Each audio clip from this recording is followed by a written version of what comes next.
All right, we're going to do this with our try it. So now try it. We have 3 and 9. So don't worry about that negative sign. That just means when we set up our thing, we have GCF, parenthesis, and now instead of a plus sign, we're going to have a minus. So we have some term minus some other term. So we've got to figure out what goes into 3 and also goes into 9.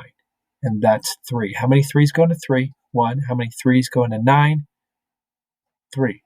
And then we go 1 and done. So remember, I find my GCF over here. And these terms I'll put here, right? The two bottom terms. So again, I take my GCF of 3. I put my parenthesis. I have 1. In this case, the variable is y. So I have 1y. I bring the minus sign in. And then I bring this bottom number 3.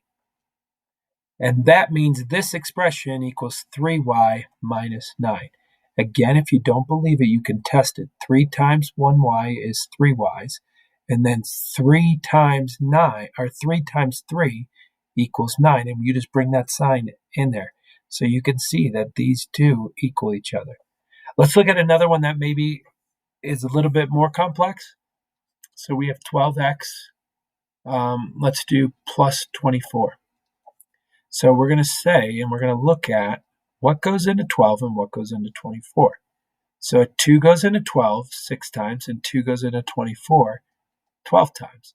And then you can see 6 and 12 are even, so we're going to go 2 goes into 6 3 times, and 2 goes into 12 6 times.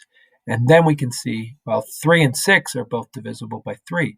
3 can go into 3 1 time, and 3 can go into 6 2 times. So now we can say 1 and done. So here, the GCF is a little bit more work to do. Our GCF equals 2 times 2 times 3. And if you want to plug in that 1, you can. But 2 times 2 is 4. And then 4 times 3 is 12. So our GCF is 12. So remember how we write our answer. We write GCF, parenthesis, plus, parenthesis. And we do plus sign because it was a plus to begin with. So I can write 12. I take these numbers on the bottom. I'm going to write 1x plus 2. That is the same as 12x plus 24. Test it if you have to. 12 times 1x is 12x. 12 times 2 is 24. You can see they're the same.